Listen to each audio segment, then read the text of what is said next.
Greetings everyone. GleeCon here again with another episode of Lore of Warcraft. On our last episode, we took another dip into some manga. There's some decent art in it from here to there, here and there. The writing in it is okay. I mentioned before I'm not a humongous manga fan. I know it's very popular. It's just not. It just seems a little bit. I don't know. It just has a lot of tropes that I don't love. But some of it's probably good. However, yeah, this one so far just seems. But I do like that it's the story of Thessarian and how a person could be a noble person could be one of Arthas's Death Knights. So stay a while and listen as we take another look from another angle of the events that led up to Arthas coming back, as we saw in the video, and killing his own father. So this is Christy Golden's approach. You know she's going to stick right to what we saw in the cutscene and the script of the game, and she's going to take that dialogue and put it into the novel, which is pretty fun. So, Chapter 16 of Arthas, the Rise of the Lich King. Here we go. This should be the end of this section. After this, I think it'll flash forward to another part of the war. So this is the last one we're going to read during Reign of Chaos from her. Arthas and his men ran toward the encampment to discover that the battle had not abated in his absence. The numbers of his men had dwindled, but there were no corpses. He did not expect to see any. Those who fell rose as adversaries under the command of the Dreadlord. Falric, his armor spattered with gore, cried out to him, "Prince Arthas! We've done what we could, and where is Muradin? We can't hold out any longer." "Muradin is dead," Arthas said. The cold but comforting essence of the sword seemed to abate a little, and pain swelled in his heart. So that goes to show right there that it's not complete control over him. He does have his core. Muradin had paid the price, but it was worth it if it would fell Mal'Ganis. The dwarf would have agreed had he known everything, understood as Arthas understood. Muradin's men looked stricken even as they continued to fire round after round into the waves of undead that continued to pound against them. "His death was not in vain. Take heart, Captain. The enemy will not stand long against the might of Frostmourne." As they watched disbelief washing over their faces, Arthas charged into the fray. He had thought he fought well with his blessed hammer, but now lying discarded and forgotten in the icy vault where Frostmourne had once been imprisoned. But it was nothing to the damage he dealt now. Frostmourne felt more like an extension of himself rather than a weapon. He quickly found a rhythm and began to slice the undead down as if there were so many stalks of grain falling before the harvesting scythe. How balanced and perfect a weapon it was in his hands. One arcing blow severed the head from the shoulders of a ghoul. He swept Frostmourne around, scattering the bodies beginning to pile up as he cut a path through them. At one point, looking for his next enemy, he caught sight of Falric staring at him. There was awe on the familiar face, but also shock and horror. Only at the carnage he was wreaking, surely. Frostmourne was all but singing in his hands. The wind picked up and the snow began to fall thick and fast. Frostmourne seemed to approve, for the increased snowfall did not seem to hamper Arthas in the slightest. Again and again the blade found its mark, and more undead things fell. At last, the minions had been dealt with. It was time for their master. "Mal'Ganis, you coward!" Arthas cried, even his voice sounding different in his own ears now, as it carried easily over the howling wind. "Come, show yourself. You taunted me into coming here. Now stand and face me." And then the Demon Lord was there, bigger than Arthas remembered, smirking down at the prince. He straightened to his full imposing height, his wing beating the air, his tail lashing. The undead warriors at his command stilled as he casually flicked a finger. Arthas was prepared for the Dreadlord's frightening appearance this time. It did not rattle him. Staring at his enemy, he wordlessly lifted Frostmourne, and the runes etched along its length gleamed. Mal'Ganis recognized the weapon, and a hint of a frown curved his blue lips. "So you've taken up Frostmourne at the expense of your comrades' lives, just as the Dark Lord said you would. You are stronger than I thought." The words were heard, but there were other words whispering silkily in his brain. Arthas listened and then grinned fiercely. You waste your breath, Mal'Ganis. I heed only the voice of Frostmourne now. The Dreadlord threw back his horned head and laughed. You hear the voices of the Dark Lord, Mal'Ganis retorted. He pointed a sharp black-nailed finger at the mighty rune blade. He whispers to you through the blade you wield. Arthas felt the blood drain from his face. The Dreadlord's master spoke to him through Frostmourne? But how could that be? Was this the final trick? Had he been gulled and delivered directly into Mal'Ganis' taloned hands? What does he say, young human? The smirk came again, the expression of one who knows something another does not. The Dreadlord was gloating, reveling in this twist. What does the Lord of the Dead tell you now? The whispers came again, but this time it was Arthas who smirked, a mirror image of the same expression the Dreadlord bore. Now it was he who knew something Mal'Ganis did not. Arthas whirled Frostmourne over his head, the enormous blade light and graceful in his hands, and then he eased into an attack position. He tells me that the time for my vengeance has come. The green glowing eyes widened. What? He can't possibly mean to... Arthas charged. The mighty rune blade lifted, descended. The Dreadlord was taken by surprise, but only for an instant, and managed to get this staff up in time to deflect the blow. He leaped aside, great bat wings, creating a quick gust of wind that blew Arthas' golden hair about wildly, but did not affect his balance or speed. He came in again and again, coldly in control, but swift and deadly as a viper, the blade glowing with eagerness. A brief thought crossed his mind. Frostmourne hungers, and a part of him responded with a frisson of fear. Hungers for what? It did not matter. He, Arthas, hungered for revenge, and he was going to have it. Every time Mal'Ganis tried to cast a spell, Frostmourne was there, knocking him aside, slicing his flesh, harrying him, until the moment came when the death blow would be dealt. He felt Frostmourne's anticipation, its craving, and he cried out as he swung the rune blade in his shimmering blue arc to neatly carve a deadly furrow across Mal'Ganis' midsection. Dark blood spurted in an arc, pattering on the snow as the Dreadlord fell. There was astonishment on his face, even at the end. He had not believed he could be defeated.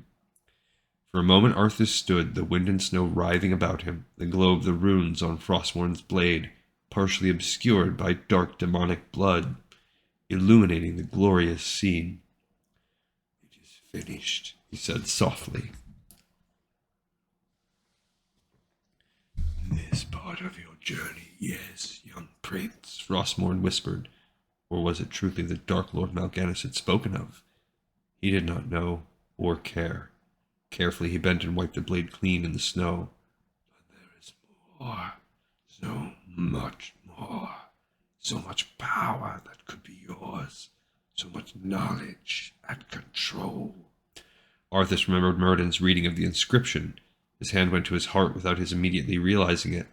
The blade was part of him now, and he was part of it. The snowstorm was becoming worse. He realized with dawning surprise that he was not at all cold. He straightened, holding Frostmourne, and looked about him. The demon lay stiffening at his feet.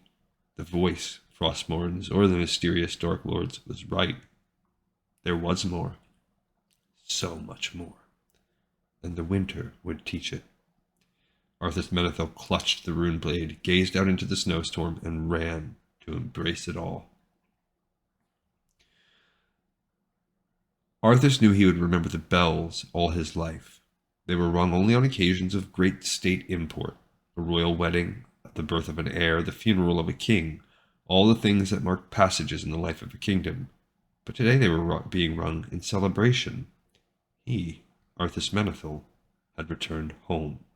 So now we're to the cutscene. He had sent word ahead of his triumph, of discovering who had been behind the plague, of searching him out, of slaying him, and of this day, his glorious return to his place of birth. As he strode along the road toward Capital City on foot, he was greeted with cheers and applause, the grateful outpouring of thanks of a nation saved from disaster by their beloved prince. He accepted this as his due, but his mind was on seeing his father after so long.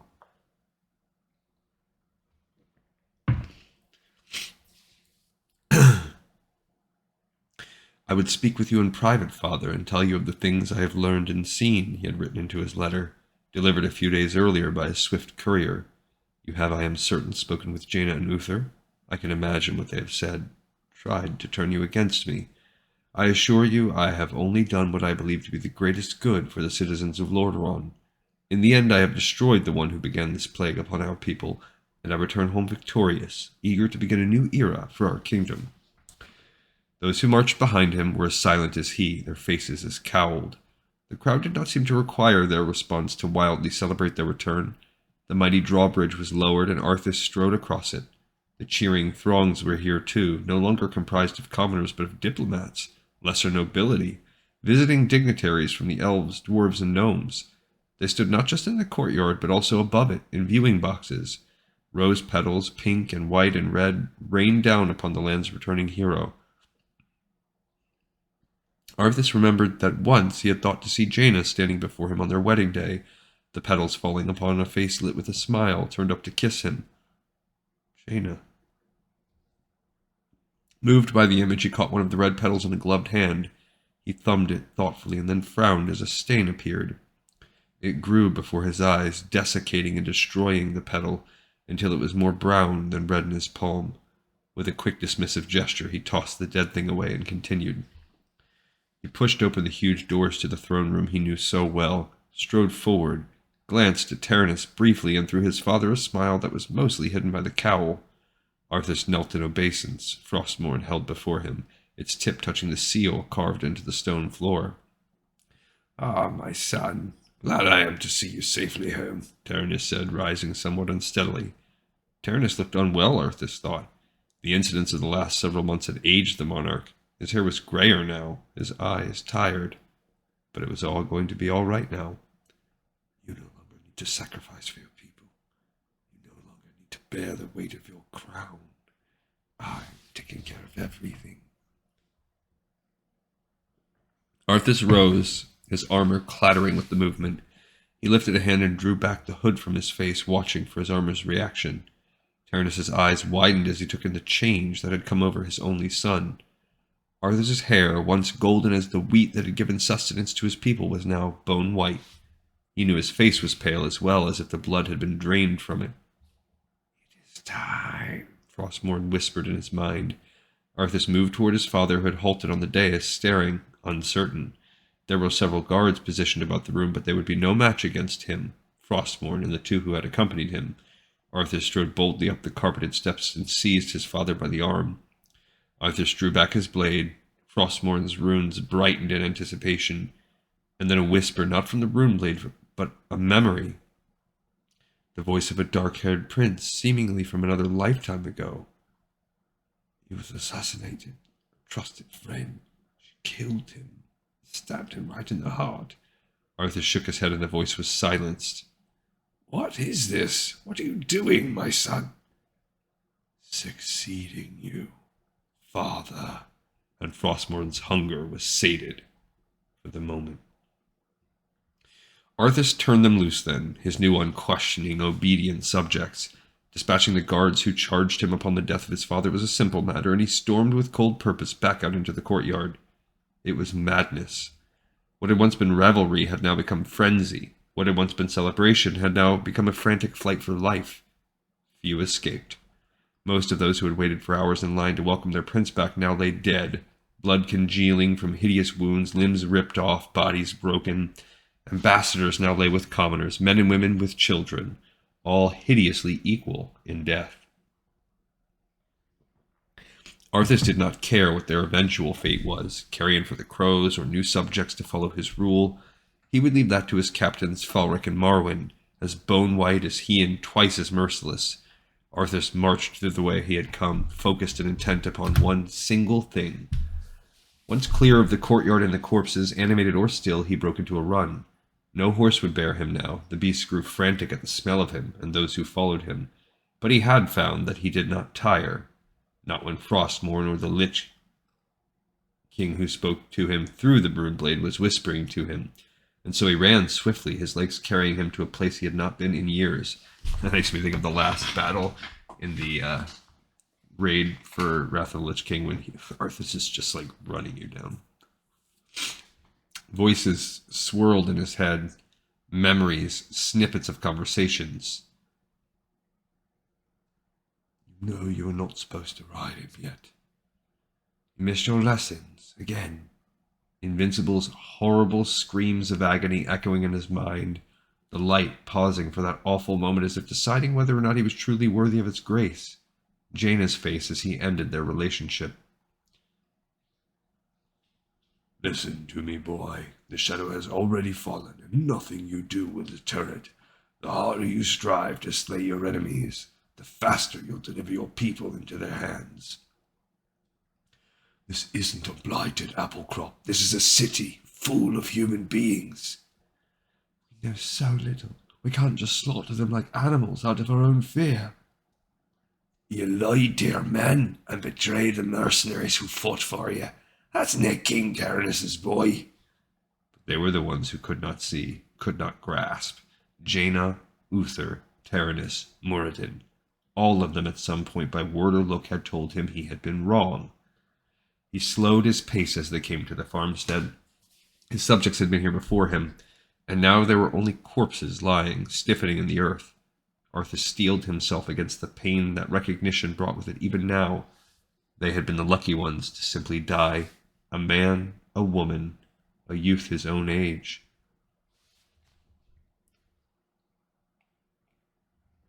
And the snapdragons, blooming like mad this year it would seem. Arthas stepped close and extended a hand to touch one of the beautiful, tall, lavender-blue flowers, then hesitated, remembering the rose petal. He had not come here for flowers. He turned and strode to a grave nearly 7 years old now. Grass had overtaken it, but the marker was still readable. He did not need to read it to know what lay here. For a moment he stood, more moved by the death of the one in this grave than by that of his own father, by his own hand. The power is yours, came the whispers. Do as you will. Arthas extended one hand, Frostmourne firmly gripped in the other. Dark light began to swirl around the outstretched hand, increasing in speed. It moved from his fingers like a serpent, undulating and writhing of its own accord, and then it speared down into the earth. Arthas felt it connect with the skeleton below. Joy flooded him, and tears stung in his eyes. He lifted his hand, pulling the no longer dead thing from its 7-year slumber in the cool, dark earth. Arise, he commanded, the word bursting from his throat. The grave erupted, showering bits of earth. Bony legs pawed, hooves seeking purchase on the shifting soil, and a skull thrust upward, breaking the surface. Arthas watched breathlessly, a smile on his too pale face. I saw you being born, he thought, remembering a membrane enshrouding a wriggling, wet, new little life. I helped you come into this world, and I helped you leave it. And now, by my hand, you are reborn. The skeletal steed struggled through the earth and finally emerged, planting its forelegs firmly and hoisting itself up. Red fire burned in its empty eye sockets. It tossed its head, pranced, and somehow whinnied, though its soft tissue had long since rotted away. Trembling, Arthas extended a hand to the undead creature, who whickered and nuzzled his hand with its bony muzzle. 7 years ago he had ridden this horse to its death. 7 years ago he had wept tears that had frozen on his face as he lifted his sword and stabbed the beloved beast straight through its gallant heart. He had carried the guilt of that act alone all this time, but now he realized it was all part of his destiny. If he had not slain his steed, he could not now bring it back. Alive, the horse would have feared him. Undead as it was, with fire for eyes, its bones held together by the necromantic magic that Arthas could now wield thanks to the gift of the mysterious Lich King, horse and rider could at last be reunited as they had always meant to be. It hadn't been a mistake 7 years ago. He hadn't been wrong. Not then, not now, not ever. And this was proof. Throughout the land that he now ruled, his father's blood, still slick and crimson on Frostmourne, death was coming. The change. This kingdom shall fall, he promised his beloved steed as he threw his cloak over its bony back and mounted. And from the ashes shall arise a new order that will shake the very foundation of the world. The horse whickered. Invincible. I wish I could have that mount. Not almost no mounts, if not none, in World of Warcraft. Get such a freak. They get a whole dope backstory. I do like how she's weaved that throughout too, the story of him and his relationship with Invincible. Invincible. Just for its rarity, and also it's the Lich King's mount. In my opinion, I still love the lore and the story of Wrath of the Lich King to this day. It's probably my favorite expansion. I just even some of the quests that have aged, like they should. I mean, I do honestly feel that they should go back to Burning Crusade and Wrath of the Lich King, specifically Burning Crusade. And I'm sure when we do our Let's Plays, you'll hear me gripe about that a lot. Those things need some TLC in retail to be changed and made less painful. But really not too terribly many for Wrath of the Lich King. Gosh. Anyway, that's just such a great expansion. Peak World of Warcraft right there. All right, so we finished this part. We finished the Reign of Chaos because I don't know why. I don't know if they just glossed it over, but they don't really talk much about what he does next in like this whole undead campaign where he comes. For some reason, that just kind of, or else part 3 kind of does catch that up, and we'll read about it after the fact. I don't know. All right, but anyway, this episode is in the pipe 5x5. Hopefully you enjoyed it, and I will see you next time on Lore of Warcraft.